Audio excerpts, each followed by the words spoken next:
Arch Manning draws a lot of attention inevitably. What kind of timeline do you see for him?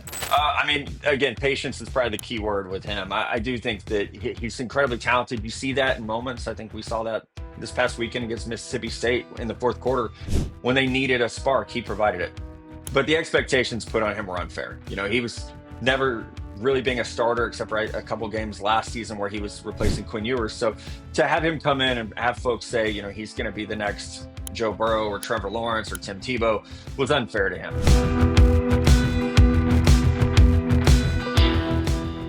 Yes, ladies and gentlemen, a very warm welcome to the mighty Matt Miller, NFL Draft Scout from ESPN over in the US of A. Good to see you, man. How's it going?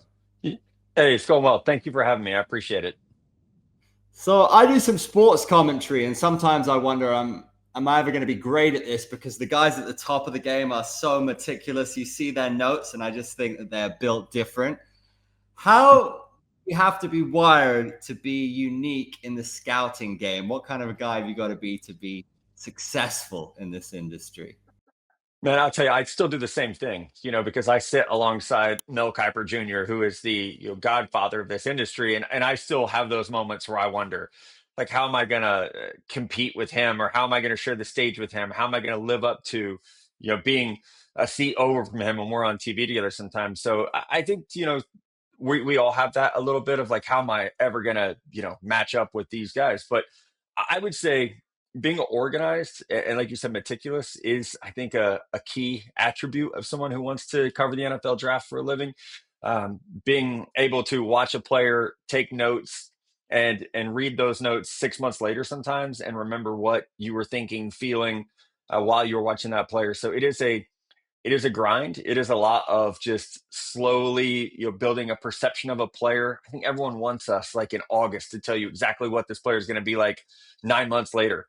But it is, I think, being patient enough to watch that process unfold is also really important. How important is it to have a balance of perceiving with emotion but versus perceiving with data? Is it both, or is data king? It's both. I really do think it's both. If it was purely data, I don't think we would have as many misses as we have when it comes to the NFL draft, because you would have all these stats, all the analytics, all the aptitude scores, and you would make a decision based on math. And those things are very important. They're a huge part of how I do my job. But I try to use stats, analytics to either eliminate players or to separate players. If there are two players that have a similar grade off of how I felt while watching them and looking at their traits and their attributes, then you'll lean more toward the analytics.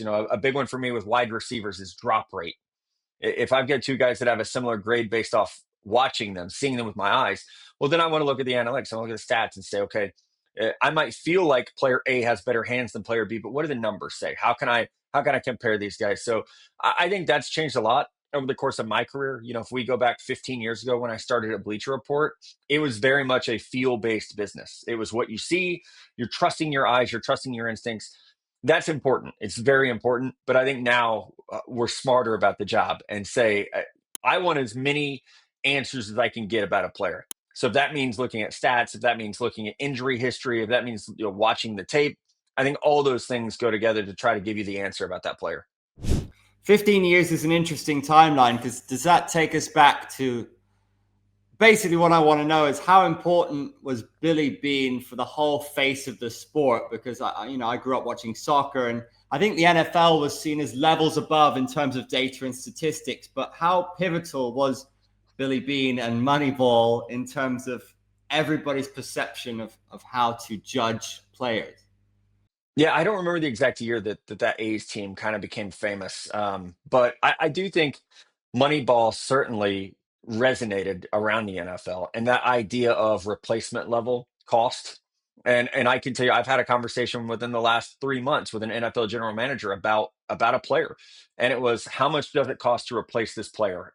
At if we're going to pay him $8 million a year, could we find someone at 3 million that can do the same job? And so, like, that's a huge part of it. But then there's also the part of it of, and something that I think is lost in Moneyball was finding players that fit your scheme or fit your philosophy.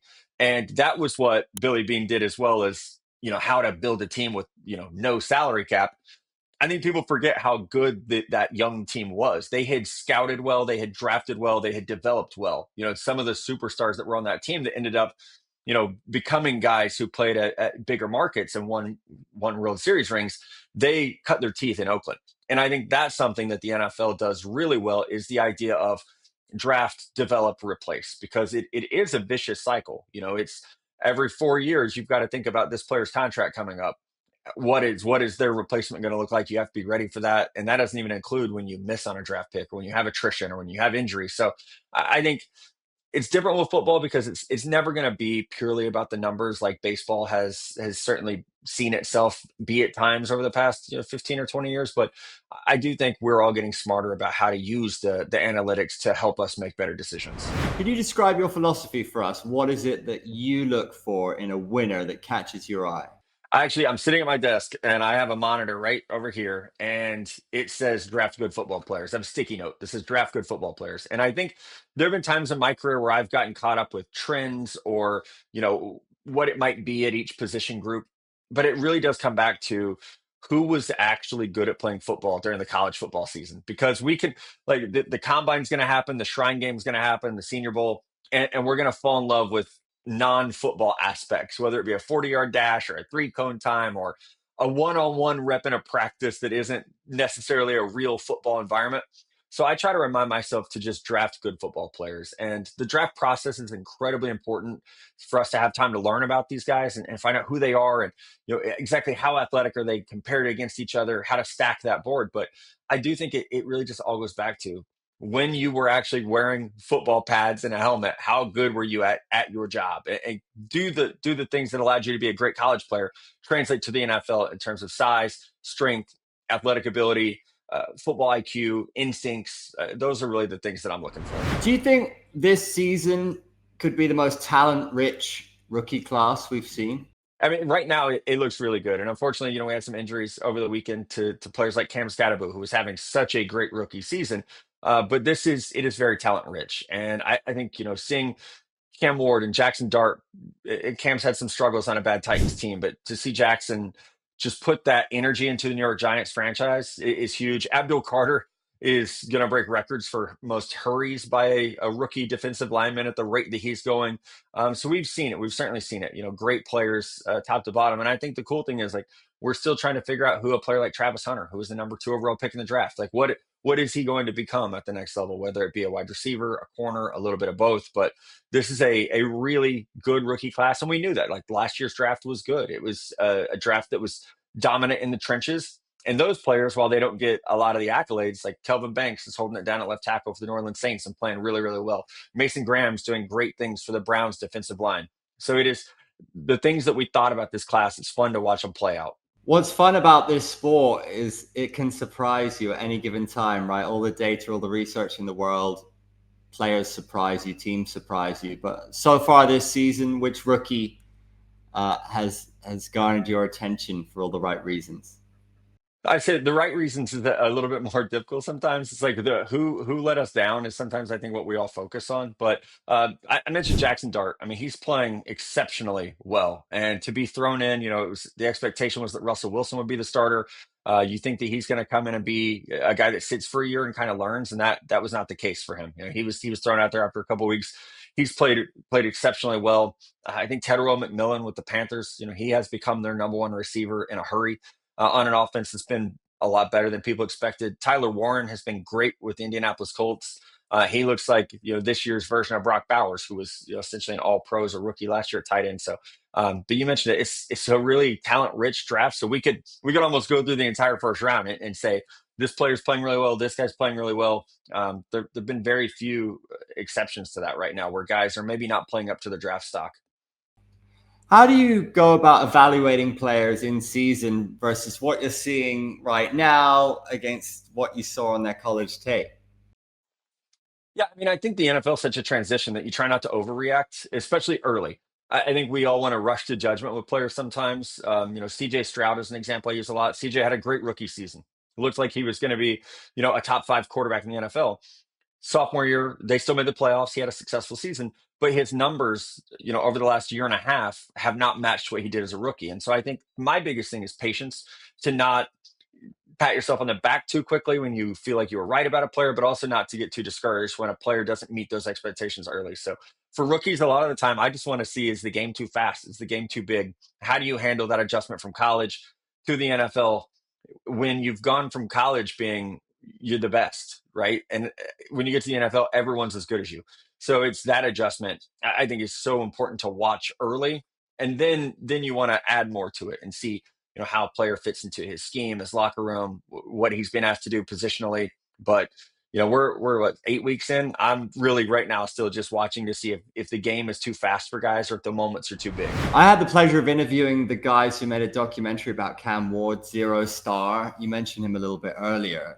I love his story and just proving people wrong. Just how far can he go, in your opinion? I mean, the sky's the limit. He's incredibly talented.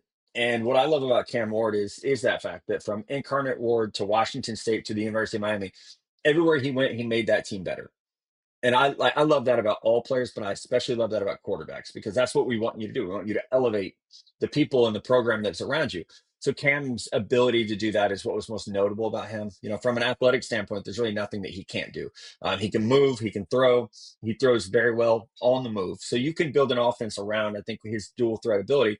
Unfortunately, the Titans weren't doing that, and that's why Brian Callahan was let go. So I'll be excited to see what the next offense looks like for him. Hopefully it is one that is built to his strengths. They have to do a better job of surrounding him with talent too. That's a huge thing.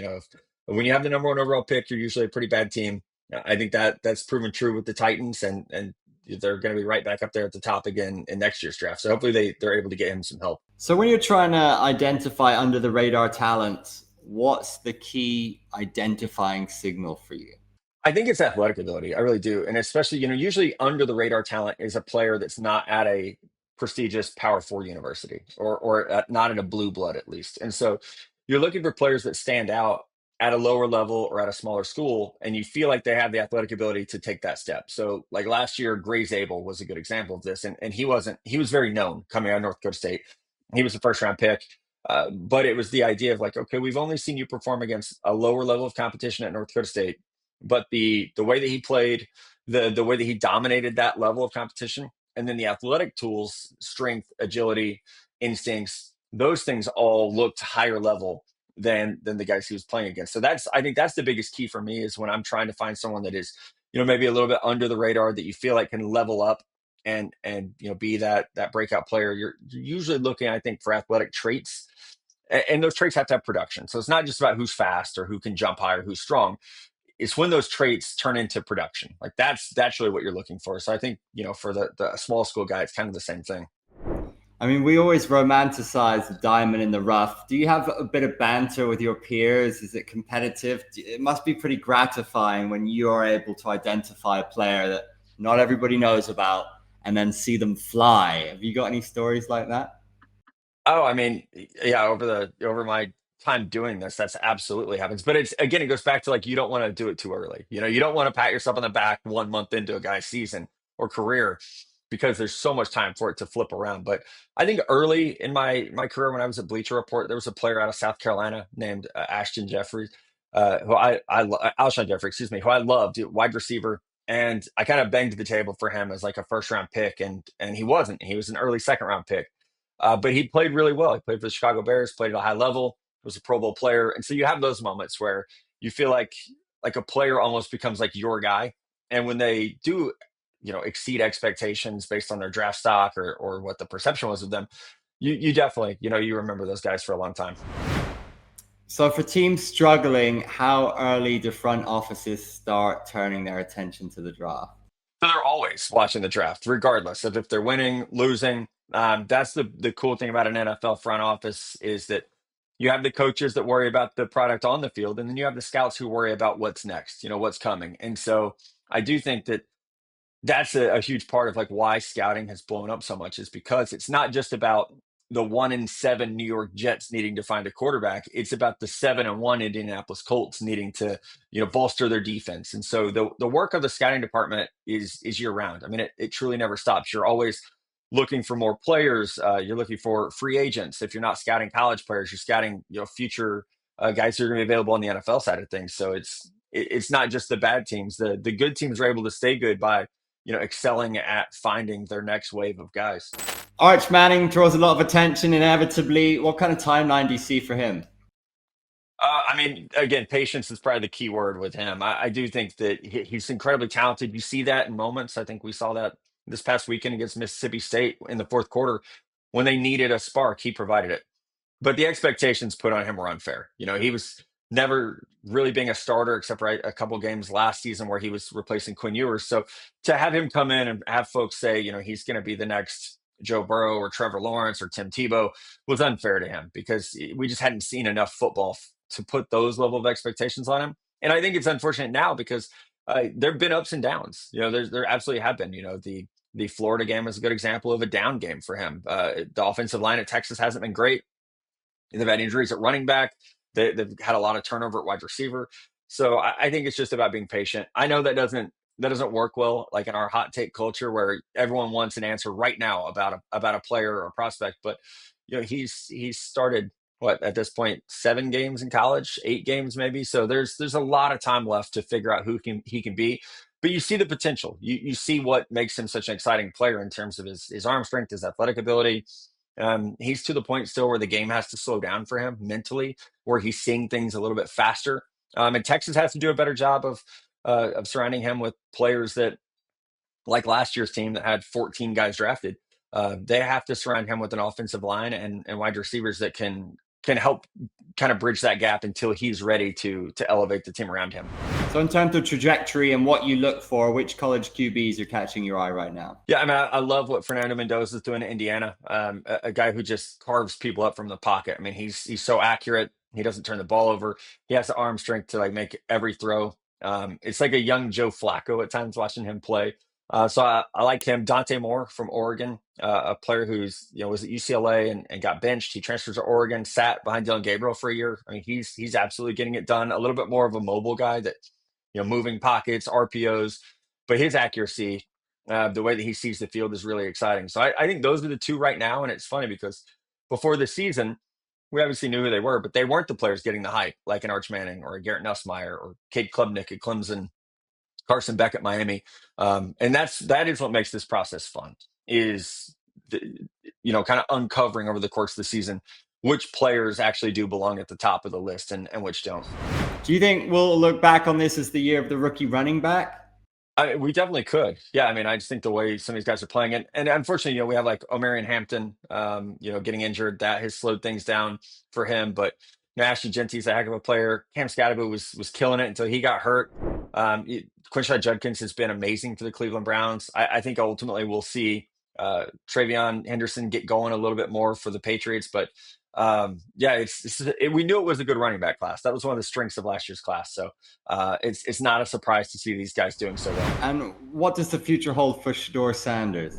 I don't know. That's a good question. I think we were talking about Arch Manning and expectations, and I think Shedeur falls into that same category of. I do believe this though. I believe that if he was worthy of starting, Kevin Stefanski would start him. I think coaches want to win games. That's their job. Kevin Stefanski is a 2-time NFL Coach of the Year. If Shedeur was the best quarterback for the Cleveland Browns, he would be playing. So I'm a believer in letting coaches coach, especially when they have the track record that he does offensively, to where you can trust the decisions that he's making. They're in the building every day. I'm not. So until we have any evidence that Shedeur should be playing over Dylan Gabriel, I think you have to trust the guys who are there every day doing the work. There are so many intangibles in this sport, but how do you become a master of the intangibles? How do you read them? How do you perceive how good somebody is in the dressing room, in the locker room, or how much of a winning mentality they have? What kind of tricks do you have to build your knowledge? It's hard. That is the hardest part of the job. It's not watching football. It's not determining which traits are going to translate. It's figuring out who the person is because that's a huge part of it. I think you have to rely on the people who are in the building, because I might get 15 minutes with a player sometime in the pre-draft process. For others, it's more, but it's not always guaranteed. So I think you have to trust the people who are in those buildings, and that's why NFL scouts are so valuable because they are making the rounds. They do have the connections with the universities, with those college football teams. And then you rely on your own connections with those college football teams, or whether it be the head coach or a position coach or a scouting liaison, like finding someone who does have those touch points. Um, but that is, I mean, I think that's the hardest part of the job for anyone, whether you work for ESPN or you work for the Cleveland Browns. The hardest part is that determination of, we can love the player, but what person are we getting and how will they fit into our culture? What type of worker are they? Are they going to want to improve once they're making seven figures a season? Are they still going to have that drive to be great? And that is the hard part, is finding out which players have that desire and that drive. Is there a player that stood out to you over the years where their intangibles surpassed their athletic ability, their will to win, their work ethic, made them a success? I mean, I think Tom Brady is like the greatest example of all time of that, right? Backup quarterback and then becomes the greatest quarterback of all time. So Tom's a good example of that. I will throw Baker Mayfield in here as well. He was the number one overall pick in the draft. He is about 6'1". He's got a good arm. He really does. And I know Baker. I've told him this in person, right? He's not the fastest guy, but he can move around. He's got a good arm. It's not the biggest, and he's not the biggest guy. And he was in a draft with Josh Allen and Lamar Jackson and was the number one overall pick. So much of that was based on who he is as a person and a leader. I remember watching him at the Senior Bowl in that draft, and he was on a team with Josh Allen. They're both quarterbacks, and you're watching Josh stand next to him, and Josh is 6'5", 240, with the biggest arm I've ever seen in person. But you're watching the way that teammates gravitated toward Baker. Everyone wanted his attention, his approval. They're running routes a little bit harder for Baker than they are some of the other guys. And so I think, especially with quarterbacks, like, that's what you want. You want that Pied Piper at the position that everyone's going to follow. And he has that charisma, the confidence, and he backs it up because he produces. And so, like, I think Baker's one of the ultimate examples of a guy who everyone's going to fight harder for, despite the fact that he's not built like Josh Allen and he doesn't run like Lamar Jackson. But he's had success. I mean, the guy almost took the Browns to the playoffs. Like, he's had success everywhere that he's been given an opportunity. Oh, that's awesome. Yeah, beautifully described as well. I've got to ask though, in terms of colleges, who has the best program right now? Who's producing the most NFL ready talent? Who's got it all locked down? Yeah, I think it's Ohio State, and that was backed up last year. They won a national championship, and they turn over dang near the whole team. Quarterback, number one receiver, number two receiver, excuse me, two running backs, four starters on the offensive line, four starters on the defensive line, and they're still the best team in college football right now. So Ohio State does a great job. They routinely have 12, 13, 14 players drafted every year, and then a couple more get picked up as priority free agents. So Ohio State's at the top of the list right now. The cool thing is it changes. It was Alabama, then it was Georgia, then Michigan had a couple year stretch there. Texas has had two really strong back-to-back drafts, but I think Ohio State is the cream of the crop right now. It's very early. You might have already touched upon this, but which players are already starting to build first-round momentum? Yeah, I mean, that's all we're doing right now, right? Is figuring that out. I think, speaking of Ohio State, Caleb Downs is remarkable as a safety prospect. He'll be drafted very early, and then their linebackers, Arvell Reese and Sonny Styles, have really carried a defense with Matt Patricia, a new coordinator. I mean, they are attacking. I don't know how anyone's gonna beat them, or be able to stop what their defense is able to do, because they're so multiple, so versatile. So those three from Ohio State are standing out. Miami has Reuben Bain Jr., who might be the best player in the country right now. It's unfortunately, a defensive player won't win a Heisman because he's deserving of it. He's playing at that level. So those are the names. Jeremiah Love, the running back from Notre Dame, should be a top 10 pick. I mean, he's remarkable and does everything that you want from an NFL running back, with speed, with hands, vision. I mean, he's the total package. So it's a talent rich draft. It really is. Maybe not the household names at quarterback like we talked about earlier, with Mendoza and Moore are kind of the two guys at the top right now. But this is going to be a very, very good draft in the trenches. Once again, it's a good draft at corner, good draft at running back. So there's a lot of talent out there right now. Who is your Heisman pick? Oh my gosh. I don't have a vote, so I can be kind of transparent about that. I think I would probably today put Jeremiah Love up there, or I would consider Reuben Bain, because I do think it's like we're to this point where it's basically the best quarterback on the best team. I think that there's other awards for that. The Heisman's supposed to go to the most excellent player in college football. Reuben Bain would be up there. Jeremiah Love would be up there. Um, and there are quarterbacks playing well. Fernando Mendoza is playing really, really well. Like, he belongs in that conversation. But I would try to break away from the idea of, let's just pick the quarterback with the best stats on a team ranked in the top 10, and try to open that up to truly getting back to like who's the most remarkable player in college football. 100%. Matt Miller, beautiful to hear you speak about the game. Knowledge meets passion. Love it, man. Thanks so much. And hopefully catch up with you again, maybe towards the draft. Yeah, absolutely. That sounds good. Thank you.